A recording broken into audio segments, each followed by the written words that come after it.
কয়েকদিন আগে আপনারা দেখেছেন কিভাবে ছাত্ররা শিক্ষকদের উপরে হামলা করছে, মেরেই ফেলার অবস্থা করেছিল।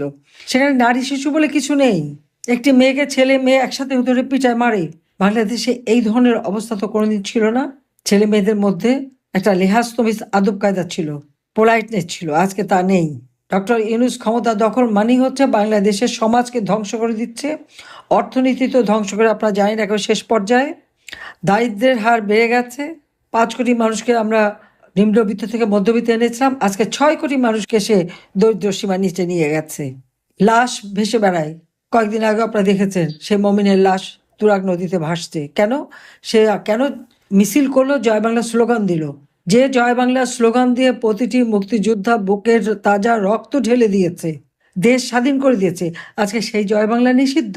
বঙ্গবন্ধু তার স্মৃতি সব মুছে ফেলছে। মানুষের ঘর বাড়ি, আমি প্রতি ইউনিয়ন ওয়ার্ড পর্যন্ত কথা বলছি, প্রত্যেকটা ইউনিয়নে আমাদের নেতা কর্মীদের ঘর বাড়ি হামলা করে ভেঙে ফেলা, তাদের উপরে অকথ্য অত্যাচার, হত্যা করা এবং তাদের মেয়েদের লাঞ্ছিত করা, ছেলেদের উপরে হামলা, ছেলেকে না পেলে মাকে খুন করা, বাবাকে লাঞ্ছিত করা, এমনকি দাদি শ্বশুর বাড়ি তাও রেহাই পাচ্ছে না, আত্মীয় স্বজন পরিবার তারাও রেহাই পাচ্ছে না। খুঁজে খুঁজে প্রত্যেকের এগুলি তার ইউনূস সেন্টারে বসে লোক ভাড়া করে সমস্ত জায়গার তথ্য নিয়ে ডাটা করে তারপরে একটার পর একটা তারা আমাদের নেতাকর্মীর উপর নির্যাতন চালিয়ে যাচ্ছে। কারাগারের মধ্যে অসহনীয় নির্যাতন সমস্ত নেতাকর্মীদের। আপনারা দেখেছেন, অসুস্থ হলে চিকিৎসা দেয় না, মুমূর্ষু রোগীর হাতে হাত করা, মৃত্যুর 2-3 ঘন্টা পরে সেই হাত করা খোলে। আমি জানি না কোনো সভ্য দেশে বা গণতান্ত্রিক দেশে এরকম হয় কি না। জেল কোড তারা মানে না। আজকে আমি খবর পেলাম আমাদের প্রায় 20-25 হাজার ছাত্রলীগের ছেলে পেলেদের অ্যারেস্ট করেছে, তাদেরকে সেই সেলে রেখে দিয়েছে, সেখানে খাবার দেয় না, চরম নির্যাতন করে, শীতে কাপড় পায় না, ফ্লোরের মধ্যে পড়ে থাকতে হয়, ভালো পানি দেয় না, খাবার পানি নেই, গোসলের পানি নেই, ময়লা পানি দিয়ে দেয়, ইচ্ছা করে দেয়। এমনকি ময়লা যেখানে বসে থাকবে সেখানে যে পায়খানার পানি এনে সেখানে ঢেলে দেয়। এই ধরনের নির্যাতন আজকে জেলে জেলে চলছে, জেলায় জেলায় পর্যন্ত এই নির্যাতন চলে। আর ঢাকা কেন্দ্রীয় কারাগারে তো আছেই, কোনো জেল কোড মানামানি নেই। এইরকম একটা জঙ্গলি শাসন বাংলাদেশে আর এসেছে কিনা আমরা দেখি না। 71-এর পাকিস্তানি হানাদার বাহিনী তার দোসরা নির্বাচনের গণহত্যা করে গেছে, কিন্তু ওই বঙ্গবন্ধু ভবনও পোড়ায়নি। হ্যাঁ, পুড়িয়েছে, আমাদের ঘরবাড়ি পুড়িয়ে দিয়েছে, কিন্তু এরা তো বেছে বেছে। এবং এই বঙ্গবন্ধু ভবন পোড়ানোর পিছনে হলো তারেকের পরামর্শ। এটা তার কারণ, যে লোকটা প্রথম আগুন দেয় তার নাম হচ্ছে রোমান হাওলাদার, যুব দলের কর্মী। তার ছবি দিয়েছে, সে নিজেই যে আগুন দিচ্ছে। এবং মেট্রো রেল, পুলিশ হত্যা, বিটিভি ভবন, যেখানে যেখানে যারা আগুন দিয়েছে পুড়িয়েছে তারা কিন্তু নিজেরাই স্বীকার করেছে। কিন্তু আপনারা দেখেছেন তাদেরকে দায় মুক্তি দেওয়া হয়েছে, তাদের বিরুদ্ধে মামলা করা যাবে না, কোনো আইনের শাসন নাই, বিচার নাই, কিচ্ছু নাই, থাকবে কোত্থেকে? ছাত্রছাত্রীদের দিয়ে যদি চিফ জাস্টিসকে ভাড়া করা সেই কিশোর গ্যাং, তাদেরকে ছাত্রদের ড্রেস পরিয়ে আর এদের নিয়ে কিশোর গ্যাং নিয়ে বা গুন্ডাপান্ডা ভাড়া করে তাদের দিয়ে, এবং সেই ছাত্ররা কারা?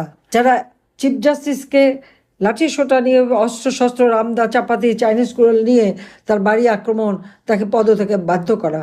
এবং এটা কিন্তু এই ডক্টর ইউনূস, আসিফ নজরুল আর স্বরাষ্ট্র সেই লেজে জাহাঙ্গীর, এরা কিন্তু সব জানে এবং তাদের জানা মতে এগুলি হচ্ছে এবং তারা এদেরকে উস্কানি দিচ্ছে। এটা কোন ধরনের অসভ্যতা? আপনারা একবার বিচার করে দেখেন।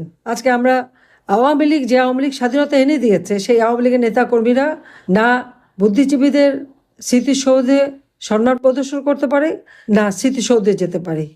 আওয়ামী লীগ যে দেশ স্বাধীন করেছে, জাতির পিতা যে দেশের স্বাধীনতা এনে দিয়েছেন, অস্বীকার করবে কিভাবে?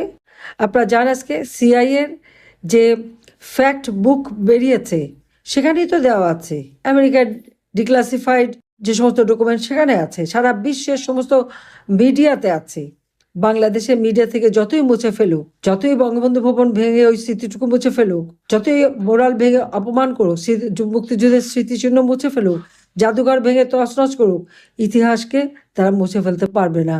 7ই মার্চের ভাষণ বিশ্ব প্রামাণ্য দলিলে স্থান পেয়েছে।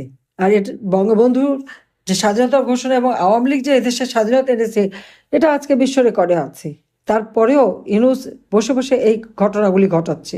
এটা হচ্ছে দুর্ভাগ্যের বিষয়। কিন্তু আজকে আমাদের সকলকে প্রতিজ্ঞা নিতে হবে বাংলাদেশের প্রতিটি মানুষ যারা স্বাধীনতায় বিশ্বাস করে, বাংলাদেশের প্রতিটি মানুষ যারা মুক্তিযুদ্ধের চেতনা বিশ্বাস করে, স্বাধীনতার আদর্শে বিশ্বাস করে, প্রত্যেকে আজকে প্রতিজ্ঞা নিতে হবে যে লাখো শহীদের রক্তকে আমরা বৃথা যেতে দেব না। জাতির পিতা বঙ্গবন্ধু শেখ মুজিবের রক্তকে আমরা বৃথা যেতে দেব না। বাংলাদেশ স্বাধীন, স্বাধীন থাকবে, আবার উন্নত সমৃদ্ধ হবে। আমরা এদেশের তরুণ সমাজকে কর্মসংস্থানের ব্যবস্থা করে দিয়েছি, ডিজিটাল বাংলাদেশ করে দিয়েছি, স্যাটেলাইট বঙ্গবন্ধু স্যাটেলাইট 1 উৎক্ষেপণ করেছি, বাংলাদেশের প্রত্যেকটা প্রতিষ্ঠানকে আমরা উন্নত করেছি, বাংলাদেশের মানুষের অন্ন, বস্ত্র, বাসস্থান, চিকিৎসা, শিক্ষা সুব্যবস্থা করে দিয়ে দেশকে আমরা উন্নয়নশীল করে দিয়েছি। আমাদের লক্ষ্য ছিল 2041 সালের মধ্যে স্মার্ট বাংলাদেশ গড়ে তুলব। সেই লক্ষ্য সামনে রেখে উন্নয়নশীল দেশ হিসেবে বাংলাদেশকে গড়ে তুলে বাংলাদেশকে আবার আমরা ওই স্মার্ট বাংলাদেশ হিসেবে গড়ে তুলব। আজকের দিনে এটাই আমাদের প্রতিজ্ঞা যে জাতির পিতা যে বিশাল সম্মান আমাদের দিয়ে গেছেন স্বাধীন বাংলাদেশ হিসেবে, এই সম্মান কেউ কেড়ে নিতে পারবে না। জাতিকে মাথা উঁচু করে চলতে হবে, এটাই আমার আহ্বান। ইনশাল্লাহ বেঁচে যখন আছি, যেভাবে হোক আল্লাহ তো বাঁচিয়ে দিয়েছে, আবার এই বাংলাদেশ ফিরে পাবো। এই দুঃশাসনের হাত থেকে মানুষকে মুক্ত করব। বাংলাদেশকে আবার জাতির পিতার স্বপ্নের সোনার স্মার্ট বাংলাদেশ হিসেবে আমরা গড়ে তুলব। এই প্রতিজ্ঞা নিয়েই আজকে সকলকে আন্তরিক ধন্যবাদ জানিয়ে আমার বক্তব্য শেষ করছি। খোদা হাফেজ। জয় বাংলা, জয় বঙ্গবন্ধু। বাংলাদেশ চিরজীবী হোক।